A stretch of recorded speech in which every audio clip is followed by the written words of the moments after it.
नमस्कार दोस्तों, एक बार फिर से बहुत बहुत स्वागत है आप सभी का मेरे YouTube channel AYT India academy पर। दोस्तों, आज की जो वीडियो है, इस वीडियो के अंदर हम लोग सीखेंगे SOP के बारे में कि SOP क्या होता है और कैसे बनाया जाता है, कैसे इम्प्लीमेंट किया जाता है। यदि आपकी फैक्ट्री के अंदर या ऑर्गेनाइजेशन के अंदर ये समस्या आ रही है कि सब कुछ उस्ताद जी चला रहे हैं, उस्ताद जी के ही कंट्रोल में पूरी फैक्ट्री है और आपको समझ में नहीं आ रहा कि उसको कैसे सिस्टम ओरिएंटेड ऑर्गेनाइजेशन बनाया जाए, तो ये वीडियो आपके लिए ही है। तो चलिए फिर ज्यादा वक्त ना गवाते हुए शुरू करते हैं वीडियो को। Let's start. दोस्तों, दो प्रकार की इंडस्ट्रीज होती हैं। एक इंडस्ट्री होती है सिस्टम ड्रिवन और दूसरी होती है मैन बेस्ड। सिस्टम ड्रिवन का क्या मतलब है कि सब कुछ सिस्टमैटिक अप्रोच होगी। ठीक है।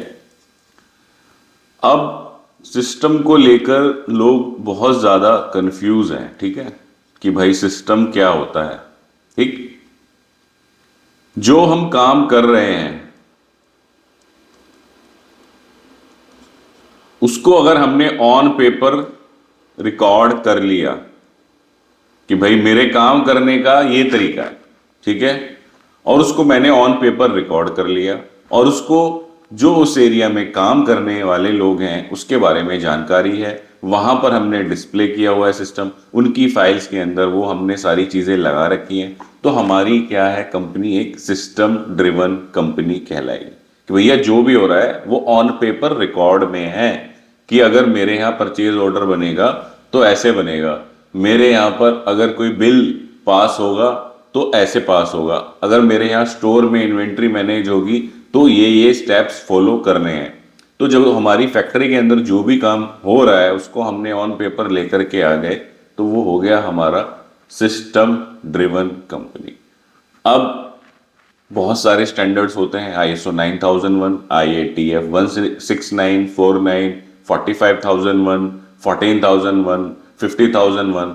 तो जो बहुत सारे ये सिस्टम्स हैं या स्टैंडर्ड्स हैं, उनकी अपनी अपनी रिक्वायरमेंट है कि भाई देखो, आप जो ये कर रहे हो वो ठीक है, आप कर रहे हो, आपने ऑन रिकॉर्ड लिखा हुआ है, लेकिन जो स्टैंडर्ड है वो ये मांगता है कि इन्वेंट्री के अंदर फीफो भी मेंटेन होना चाहिए। ऐसे ही कोई अगर आपका कस्टमर है, वो आपकी ऑडिट करता है, तो मान लो आपने सिस्टम तो बना रखा है कि आपने सिस्टम बना दिया कि भाई मेरे यहाँ सिस्टम है कि इन्वेंट्री ऐसे ऐसे रिकॉर्ड होएगी, ठीक है, लेकिन आपका कस्टमर बोलता है कि भाई मुझे रजिस्टर पे नहीं चाहिए, मेरे को डिजिटल चाहिए, आपकी इन्वेंट्री लाइव ट्रैकिंग चाहिए, वो उसने अपनी चेकशीट के अंदर मेंशन किया हुआ है। तो उनके कस्टमर की स्टैंडर्ड की या सिस्टम की रिक्वायरमेंट क्या हो गई कि आपका जो स्टोर है वो ऑनलाइन होना चाहिए, तो फिर हम उसको फॉलो करेंगे। ठीक है, ये सिंपल सी परिभाषा आप बस याद रखो, बाकी तो सब क्या है, थ्योरी है, कहानी है, जो लोगों ने अपने अपने तरीके से बना रखी है। बाकी अपने को तो यही समझ में आता है कि भाई जो भी काम कर रहे हैं उसको ऑन पेपर हमने अगर लिखा हुआ है और उसको हम फॉलो कर रहे हैं तो हमारी कंपनी जो है सिस्टम ड्रिवन कंपनी है। रिक्वायरमेंट जैसे जैसे होंगी कस्टमर की, स्टैंडर्ड की, तो हमारा जो सिस्टम है वो और ज़्यादा इम्प्रूव होता जाएगा, बेंचमार्किंग की तरफ बढ़ता जाएगा। ठीक है, अब होता क्या है कि हम सीधा सपने देख लेते हैं हवाई जहाज बनाने के, ठीक है, बन हम पा रहे नहीं है अभी साइकिल भी, ठीक है, तो उसमें ये गैप आ जाता है कि सिस्टम इंप्लीमेंट नहीं हो रहा, सिस्टम इंप्लीमेंट नहीं हो रहा, सिस्टम इंप्लीमेंट नहीं हो रहा। सबसे पहले तो यही काम करो कि जो भी सिस्टम चल रहा है, जो भी तरीका फॉलो हो रहा है, उसको आप ऑन पेपर लेकर के आओ। ठीक है, तो एक कंपनी हो गई सिस्टम ड्रिवन कंपनी। दूसरी होती है मैन बेस्ड अप्रोच वाली कंपनी, जिसके अंदर सब कुछ पीपल ड्रिवन है, जिसको मैं बोलता हूँ उस्ताद जी चला रहे हैं कंपनी को, कि उस्ताद जी बताएंगे। अब उस्ताद जी हर डिपार्टमेंट के अलग अलग हो सकते हैं। प्रोडक्शन में प्रोडक्शन हेड हो सकते हैं उस्ताद जी, स्टोर में स्टोर इंचार्ज हो सकते हैं उस्ताद जी, टूल रूम में टूल रूम इंचार्ज हो सकते हैं, क्वालिटी में क्वालिटी इंचार्ज होते हैं।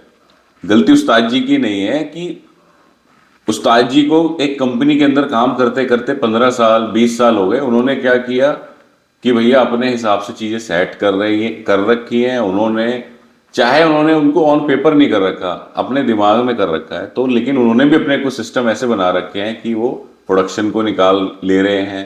ठीक है, उसकी जो अपना रिजेक्शन है उसको कंट्रोल कर ले रहे हैं। लेकिन जब उस्ताद जी गायब होते हैं छुट्टी पे जाएं, चाहे वो जानबूझ के जाएं आपको बताने के लिए कि भाई मेरी क्या औकात है और आपकी क्या औकात है, चाहे वो ये आपको जताने के लिए जाए, ठीक है, या आपकी जो कलाई है जिसको हम आर्म ट्विस्टिंग कहते हैं कि भैया आपकी आर्म ट्विस्ट को करने के लिए जाए कि भाई नहीं मेरे बिना तो फैक्ट्री चल नहीं सकती।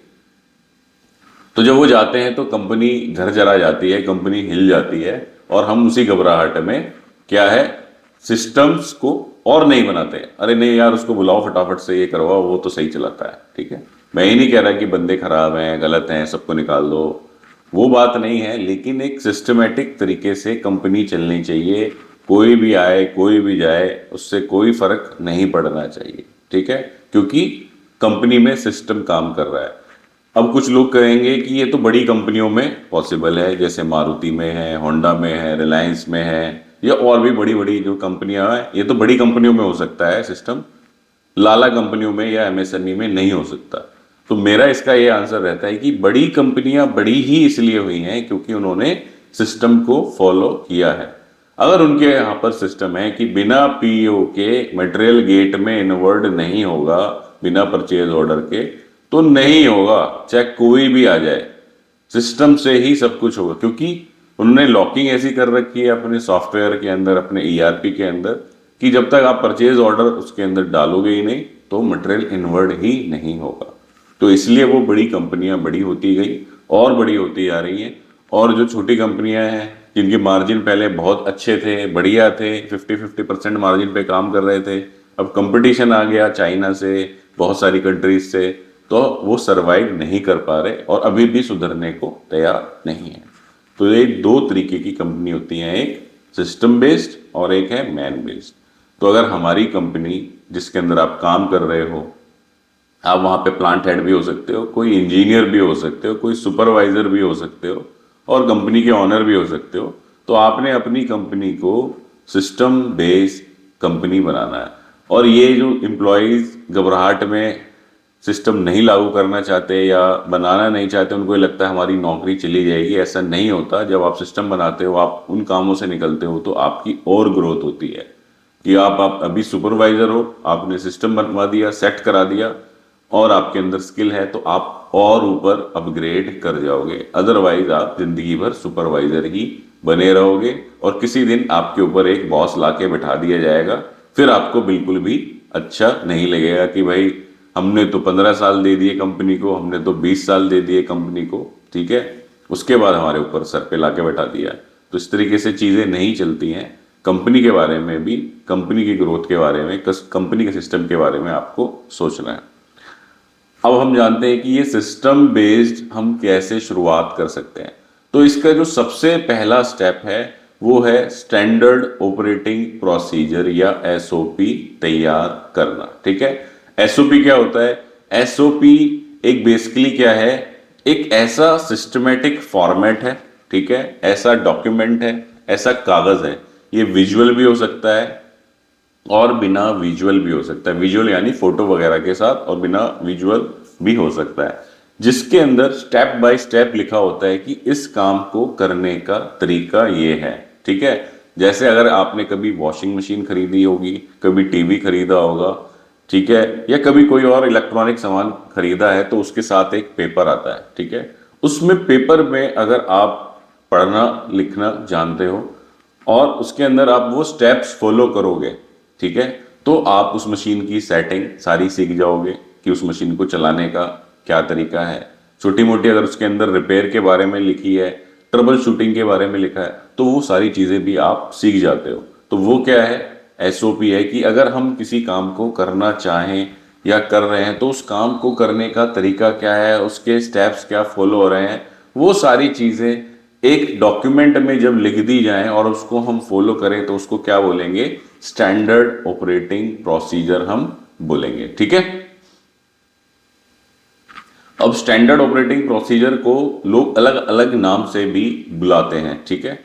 तो स्टैंडर्ड ऑपरेटिंग प्रोसीजर में कुछ लोग इसको ऑपरेशन स्टैंडर्ड बोल देते हैं, कुछ इसको ऑपरेशन कंट्रोल स्टैंडर्ड यानी कि ओपीएस, ओसीएस, कुछ पीसीएस बोल देंगे, प्रोसेस कंट्रोल शीट या स्टैंडर्ड, पीएस हो गया, प्रोसेस शीट बोल देंगे, ठीक है, ठीक है। उसके बाद में वर्क इंस्ट्रक्शन हो गया डब्ल्यूआई, ठीक है। WI में क्या होता है, WI के अंदर किसी एक स्टेप या किसी एक प्रोसेस के बारे में फुल डिटेल के अंदर लिखा होता है, लेकिन ये भी एक टाइप का SOP ही है, स्टैंडर्ड ऑपरेटिंग प्रोसीजर ही है, ठीक है। तो ये कुछ नाम जो है SOPs को लोगों ने दिए हुए हैं।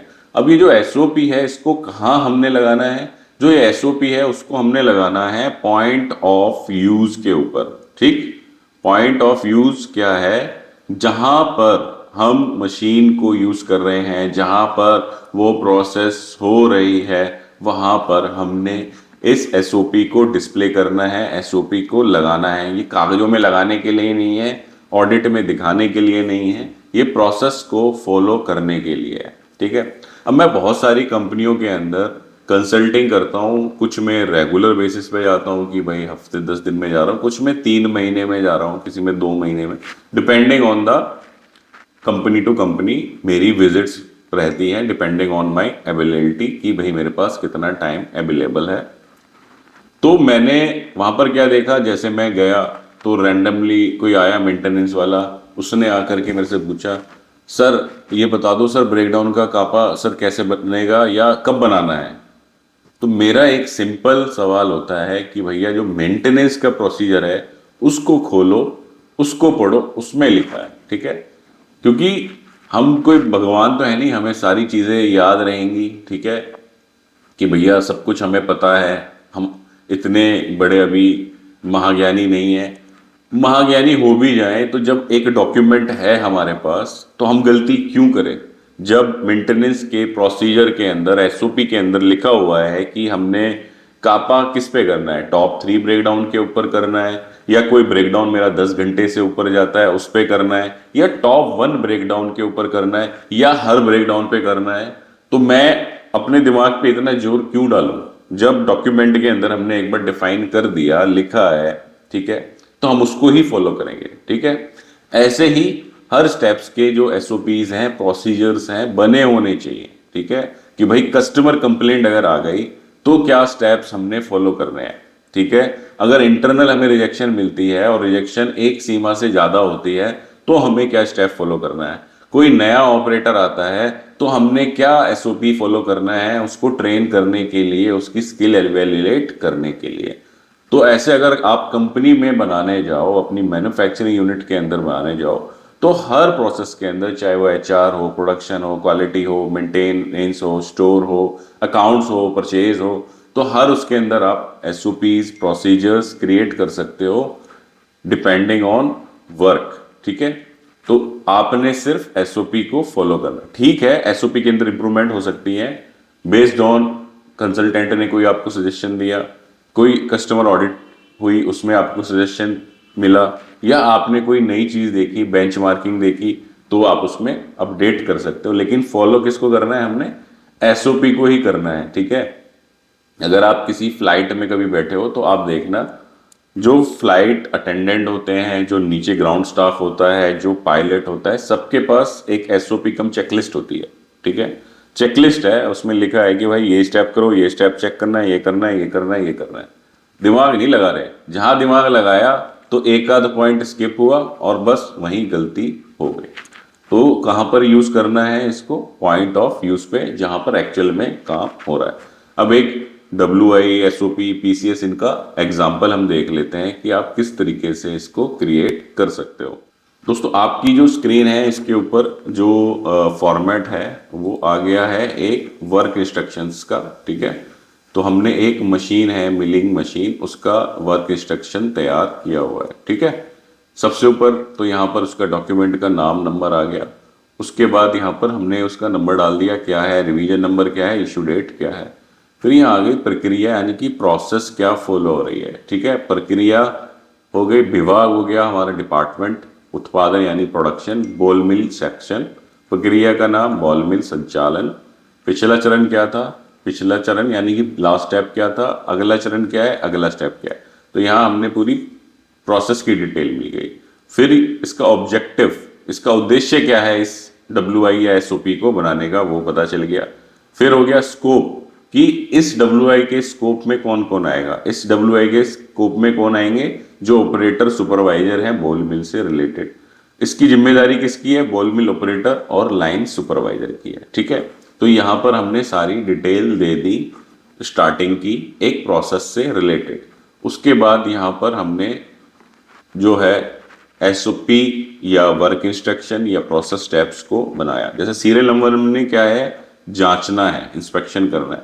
जांचने में क्या करना है? बॉल मिल को चालू करने से पहले उसकी पूरी तरह जांच करें कि कमी या दोष तो नहीं है, और उसके बाद क्लीटो फॉर्म को भरें। ठीक है, उसके अंदर फिर प्रोसेस या प्रोडक्ट पैरामीटर क्या है? उसके अंदर पैरामीटर है बॉल मिल की जांच करना, और हमने यहाँ फोटो लगा दी। ठीक है, फिर क्वालिटी चेक आ गया, फिर मटेरियल फीडिंग आ गया।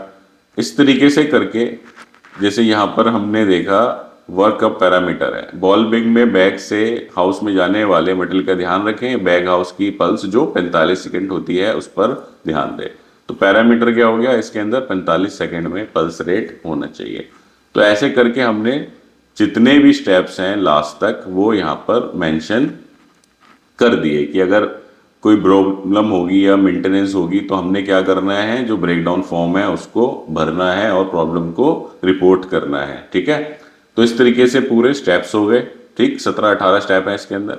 फिर आ गया इसके सेफ्टी पैरामीटर कि ये जो मशीन है इस पे काम करने के लिए हमने क्या क्या सेफ्टी पैरामीटर फॉलो करने हैं। मास्क लगाना है, हेलमेट, दस्ताने, जूते वगैरह पहने हैं। ठीक है, जो घूमने वाले पार्ट हैं उनके ऊपर फेंसिंग होनी चाहिए, उनके ऊपर कवर होने चाहिए।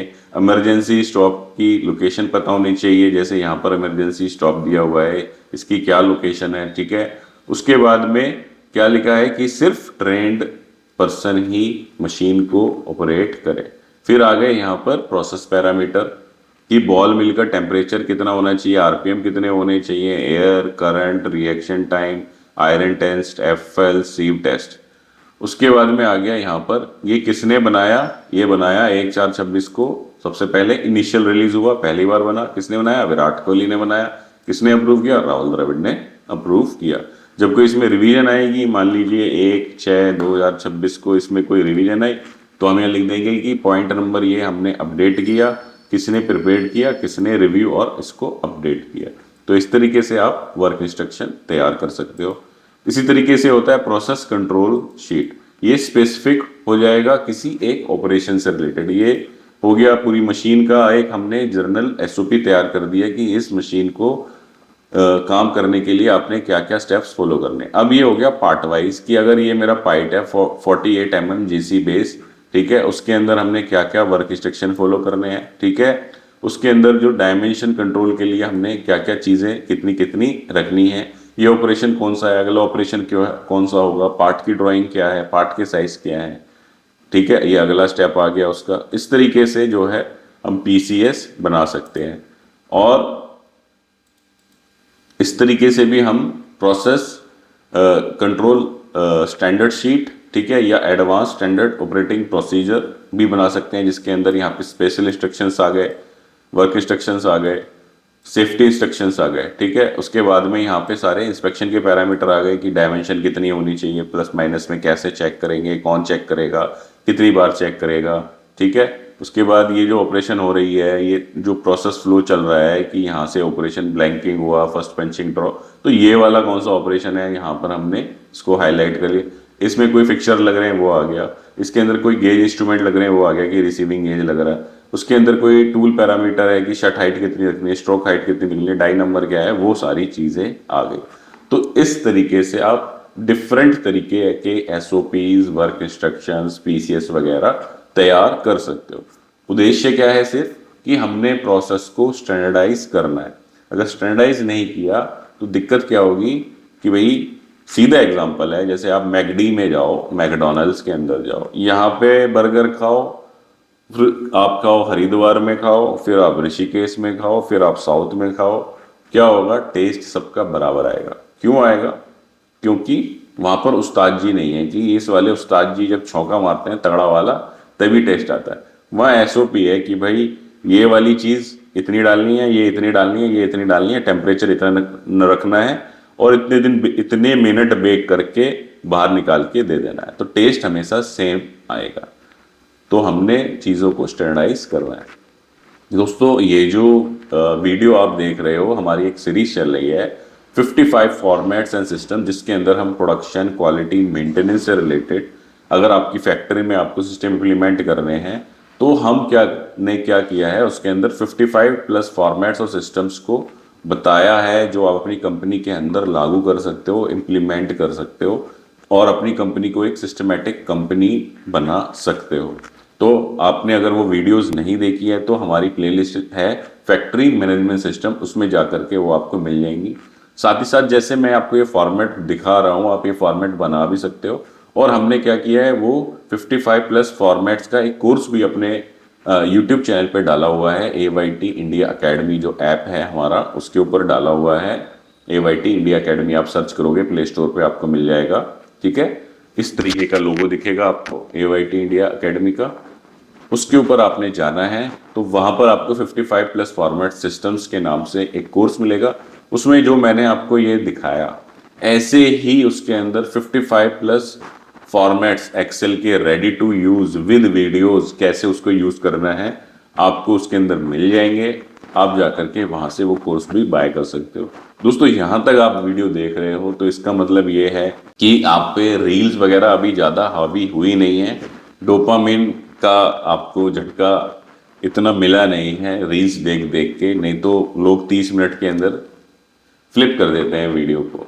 तो इसका मतलब है कि आप कुछ करना चाहते हो, कुछ अचीव करना चाहते हो, तो अगर आपको वीडियो यहाँ तक आपने देखी और यहाँ तक आप आए हो, वीडियो अच्छी लगी है तो कमेंट में यस लिखना ना भूलें। साथ ही साथ वीडियो को लाइक करें, तभी यूट्यूब को पता चलेगा और वीडियो को वो और लोगों तक पहुंचाएगा। वीडियो को शेयर करें ज़्यादा से ज़्यादा लोगों तक। चैनल पे पहली बार आए हैं तो चैनल को भी सब्सक्राइब कर दें। यही सपोर्ट हमको आपसे चाहिए ताकि हम और ज़्यादा इस तरीके की वीडियोस बना सकें, मोटिवेट हो सकें कि हाँ भाई लोग देख रहे हैं। लोग अगर देखेंगे नहीं तो हम किसके लिए वीडियो बनाएंगे। इसी के साथ समाप्त करेंगे वीडियो को। धन्यवाद।